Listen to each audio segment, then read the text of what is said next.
मेरे प्यारे बच्चों, आपके सामने एक और वायरल जीवन परिचय आ चुका है।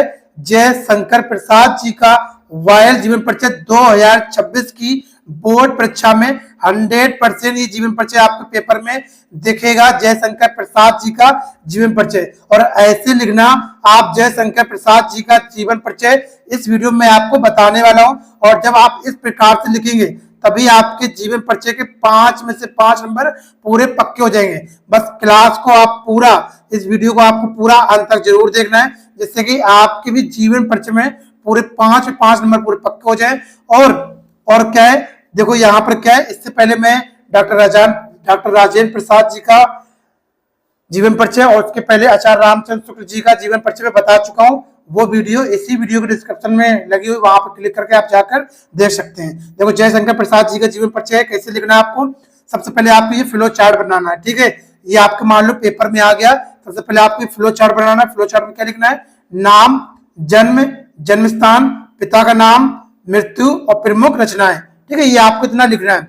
नाम जय शंकर प्रसाद, जन्म क्या है 30 जनवरी 1889 ईस्वी, ठीक है। जन्म स्थान उत्तर प्रदेश के काशी वाराणसी में।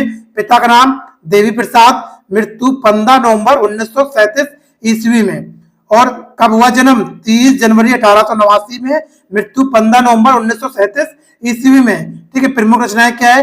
काव्य संग्रह, नाटक, कहानी संग्रह, उपन्यास, निबंध संग्रह। ये आपको 6 चीजें फ्लो चार्ट में आपको लिख देना पहले ही। एग्जामिनर जैसे देखेगा बच्चा, आपकी जो नीचे लिखेंगे होंगे ना, वो आपको नहीं चेक करेगा। इसी को देख के आपको नंबर यहाँ पर आधे नंबर तो दे ही देगा। उसके बाद फिर आपको यहाँ पर लिखना है, क्या आइडेंट डालेंगे? जीवन परिचय आइडेंट डालेंगे। लेकिन जय शंकर प्रसाद का जन्म 30 जनवरी 1889 ईस्वी में काशी के सुगनी साहू नामक प्रतिष्ठित वैश्य परिवार में हुआ था। अब देखो, जो मेन पॉइंट है उसको आप हाईलाइट करते जाएंगे, यानी काले पेन से वहां पर लिख देंगे। जैसे कि मैंने यहाँ पर लिखा 30 जनवरी 1889 ईस्वी। ऐसे आप जो मेन पॉइंट होगा उसको आप काले पेन से लिखते जाएंगे या फिर अंडरलाइन कर देंगे। दो में से एक काम कर सकते हैं। इनके पिता का नाम देवी प्रसाद अत्यधिक उदार और साहित्य प्रेमी थे। प्रसाद जी के सर से 12 वर्ष की अवस्था में ही पिता का साया हट गया था।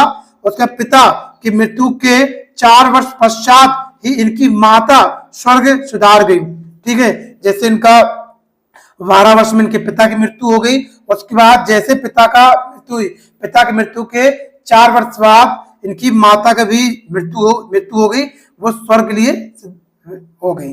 उसका प्रसाद जी ने घर से ही हिंदी, अंग्रेजी, फारसी, बांग्ला, उर्दू, संस्कृत आदि भाषाओं का ज्ञान प्राप्त किया, ठीक है।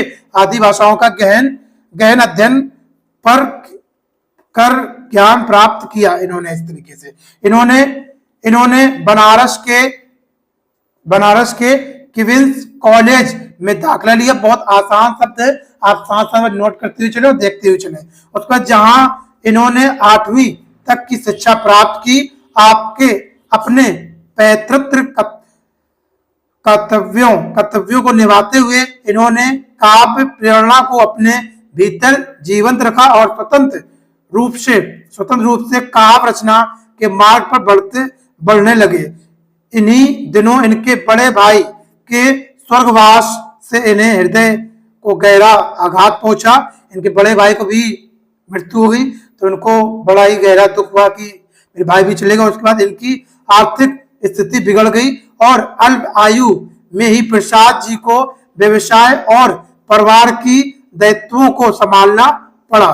भारतीय दर्शन, इतिहास, संस्कृति, साहित्य, विशेषकर बौद्ध साहित्य पर प्रसाद जी ने गहन अध्ययन किया। उसके बाद परिवारजनों की मृत्यु, अर्थ संकट, पत्नी वियोग इत्यादि संघर्षों को झेलते हुए भी युग सृष्टा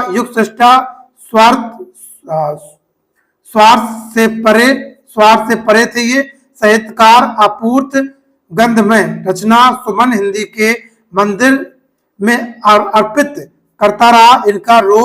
इनका रोग जर्जर शरीर मार्च 48 वर्ष की अल्प आयु में 14 जनवरी 1937 ईस्वी को निष्प्राण हो गया था। ये 48 वर्ष की आयु में ही क्या हो गए थे, 48 वर्ष की आयु में ही इनका निधन हो गया था। 14 जनवरी 1937 में हो गया। उसका देखो इनकी प्रमुख रचनाएं क्या है। प्रमुख रचनाएं चित्रधार पहली, प्रेम पार्थिक दूसरी, कनन कुसुम तीसरी, आंसू चौथी, झरना पांचवी, कमायनी लहर आदि शामिल इनकी रचनाएं। इसमें से आप इतनी रचना याद कर लेंगे, बस परीक्षा में आपको एक ही रचना आपको लिख कर आना। कितनी रचना सर जी, एक रचना आपको वहां पर लिखना है। इतनी रचना याद में करने से याद कर लेंगे तो कोई ना कोई आपको एक रचना तो याद ही रहेगी। इसमें सिर्फ आपको एक रचना तैयार करना है बस। अब ये आपका हो गया पूरा, ये आपको 3 जीवन परिचय थे, आपको तैयार हो गए होंगे। अब इसके बाद मैं कभी परिचय लेकर आऊंगा। अब वीडियो पर लाइक करें, जो बच्चे नए हैं वो चैनल को सब्सक्राइब कर लें और दोस्तों को इसको ज्यादा से ज्यादा शेयर करें। कम से कम एक बच्चा अपने दोस्त को 2 दोस्तों के साथ जरूर शेयर करें। फिर मिलते हैं नेक्स्ट वीडियो, अपना ख्याल रखिएगा।